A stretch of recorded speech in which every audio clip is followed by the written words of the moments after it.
നിങ്ങളുടെ ഫേവറേറ്റ് സീരിയലുകൾ ടിവിയിൽ വരുന്നതിന് മുൻപേ സൺ നെക്സ്റ്റ് ആപ്പിൽ കാണാം. ഇനി എല്ലാവർക്കും മുൻപേ കാണൂ.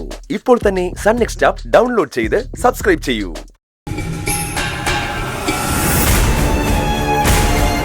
ഉദ്ഘാടനമൊക്കെ എങ്ങനെ ഉണ്ടായിരുന്നു? സാറിന്റെ കുറവുണ്ടായിരുന്നു, അതൊഴിച്ച് നന്നായിരുന്നു. നിങ്ങളുടെ ക്ലിനിക്കിന് വിശാൽ ഇൻവെസ്റ്റ് ചെയ്യുന്നുണ്ടോ? ഇല്ല. പിന്നെ ആ പണം എടുത്തിട്ട് അവൻ എന്ത് ചെയ്തു?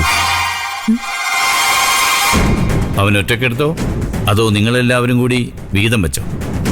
ഏത് ക്യാഷ്? എന്റെ കയ്യിൽ നിന്നും തങ്കച്ചി എടുത്തുകൊണ്ടുപോയ പണം. അത് തങ്കച്ചിയുടെ കയ്യിൽ നിന്ന് തട്ടിയെടുത്തത് വിശാല. ആണോ? അങ്ങനെയാണെങ്കിൽ വിശാലിനൊരു ഷെയ്ക്ക് ഹാൻഡ് കൊടുക്കണമല്ലോ. ഒന്നിന്റെ ക്ഷീണം ഇതുവരെ മാറിയിട്ടില്ല. അപ്പോഴാ പുതിയ ഒരെണ്ണം. ഡാഡിക്ക് ഇതെന്താ പറ്റിയത്? എനിക്കെന്താ പറ്റിയതെന്ന് നിരഞ്ജനറിയാം. നിങ്ങൾ എല്ലാവരും കൂടി ഒത്തുകളിക്കാണെന്ന് എനിക്കിപ്പോ മനസ്സിലായി. എന്നാ കേട്ടോ, എന്റെ പണം ആരെടുത്താലും അവനെ ഞാൻ വെറുതെ വിടില്ല. അതെന്റെ വിയർപ്പിന്റെ വിലയാ. അതെനിക്ക് തിരിച്ചു കിട്ടിയിരിക്കണം. കിട്ടിയില്ലെങ്കിൽ അതെങ്ങനെ വാങ്ങിച്ചെടുക്കണമെന്ന് എനിക്കറിയാം. താനാണല്ലേ ഓരോന്ന് വന്ന് പറഞ്ഞു കൊടുക്കുന്നത്. അതെ, ഞാൻ പറഞ്ഞതിൽ എന്തെങ്കിലും തെറ്റുണ്ടോ മാഡം? ആ പണം വിശാൽ എന്നല്ലേ എടുത്തത്? അത് ഞങ്ങൾക്ക് എങ്ങനെ അറിയാം? അത് വിശാലിനോട് പോയി ചോദിക്കണം. ചോദിച്ചു, എടുത്തിട്ടില്ല എന്നാണ് പറഞ്ഞത്. വിശാലോട് വന്നിരുന്നു? വന്നിരുന്നു. കഷ്ടം. ആരെങ്കിലും എന്തെങ്കിലും പറയുന്നത് കേട്ട് അതൊക്കെ വിശ്വസിക്കാൻ തോന്നുന്നുണ്ടല്ലോ ഡാഡിക്ക്. പണം നഷ്ടപ്പെട്ടത് എന്റെ ആണല്ലോ, നിങ്ങൾക്ക് കുഴപ്പമൊന്നുമില്ലല്ലോ. അതെന്റെ പണമാണെങ്കിൽ അതെടുത്തവൻ ആരായാലും അവനെ ഞാൻ വെറുതെ വിടുമെന്ന് കരുതണ്ട. അതെങ്ങനെ തിരിച്ചു പിടിക്കണമെന്ന് എനിക്കറിയാം.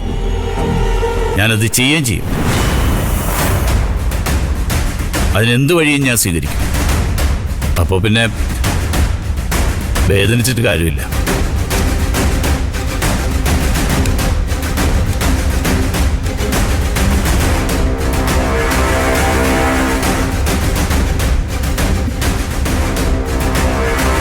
എന്തൊക്കെയാ മോളെ ഏട്ടൻ പറയുന്നേ? അതിൽ വല്ല സത്യമുണ്ടോ? തങ്കച്ചിയുടെ കയ്യിൽ നിന്ന് വിശാല് പണം തട്ടിയെടുത്തോ? എനിക്കറിയില്ല. അവനെങ്ങനെ ചെയ്യൂ? അറിയില്ല അപ്പച്ചി.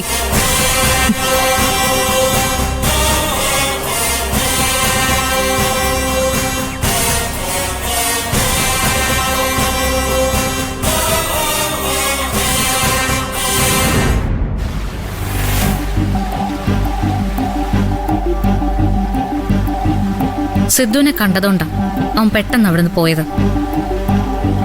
നിങ്ങൾ തമ്മിൽ കാണരുതെന്ന് ചന്ദ്രയ്ക്ക് നിർബന്ധം ഉണ്ടായിരുന്നു. ചന്ദ്രയുടെ ഒരു കാര്യത്തിലും ഇടപെടണമെന്ന് എനിക്ക് ആഗ്രഹമില്ല. പക്ഷെ ഇവനെ ഞാൻ വെറുതെ വിടാൻ പോകുന്നില്ല. ഇവനെ എന്തിനാണ് ചന്ദ്ര പേടിക്കുന്നതെന്ന് എനിക്കറിയണം. അതെ, അതാ വേണ്ടത്. അവൻ ചന്ദ്രയുടെ കയ്യിൽ നിന്ന് ബലമായിട്ട് ആ കാശ് പിടിച്ചു വാങ്ങിയത്. ചന്ദ്ര ഒന്ന് ഒച്ച വെച്ചിരുന്നെങ്കിൽ അവൻ അകത്തായനെ. പക്ഷെ ചന്ദ്ര അങ്ങനെ ചെയ്തില്ല. എന്താ അതിന്റെ അർത്ഥം? ചന്ദ്ര അവനെ പേടിക്കുന്നുണ്ടെന്നല്ലേ? അതിന്റെ കാരണം എന്തായാലും അറിഞ്ഞേ പറ്റൂ സിദ്ധു. എനിക്ക് പല സംശയങ്ങളുണ്ട്. അതൊക്കെ താമസിയാതെ കണ്ടുപിടിച്ച് ഞാൻ വെളിപ്പെടുത്തും. ഈ വിഷ്ണു എന്ന് പറയുന്നവൻ ഒരു നിസ്സാരക്കാരനല്ലെന്ന് തന്നെയാണ് ഞാൻ വിശ്വസിക്കുന്നത്. അവന് എന്റെ ജീവിതത്തിൽ എന്തോ ഒരു റോള് വഹിക്കാനുണ്ട്. എന്ത് റോള്? അതിപ്പോ പറയാൻ പറ്റില്ല, പക്ഷേ അങ്ങനെ ഒന്നുണ്ട്. എന്റെ പേടി അവൻ ചന്ദ്രയെ അപകടപ്പെടുത്തുമെന്ന. എല്ലാം തികഞ്ഞോളല്ലേ അവള്, അപകടപ്പെടുത്തിക്കോട്ടെ. അങ്ങനെയല്ല സിദ്ധു, നമ്മൾ അങ്ങനെയൊന്നും ചിന്തിക്കാൻ പാടില്ല. സിദ്ധുവും ചന്ദ്രയും തമ്മിൽ ശത്രുക്കളെ പോലെയാണ്. പക്ഷെ എന്ന് കരുതി ചന്ദ്രയ്ക്കൊരാവശ്യം വന്നാ നമ്മൾ വേണം സഹായിക്കാൻ. ആരും ഇല്ലാത്തവളെ അവളൊന്ന് ഓർക്കണം. ആ ബോധം അവൾക്കുണ്ടോ? അങ്ങനെ ഉണ്ടായിരുന്നെങ്കിൽ അവൾ ഇങ്ങനെയൊക്കെ പെരുമാറുമോ? പുറത്തൊരാൾ അവളെ ഉപദ്രവിച്ചാല് നമ്മൾ കൈയും കെട്ടി നോക്കി നിൽക്കില്ല, നിൽക്കാൻ പാടില്ല. അതുകൊണ്ടാ വിഷ്ണു കാശിന് വേണ്ടി പിടിവലി നടത്തിയപ്പോ ഞാൻ കയറി ഇടപെട്ടത്.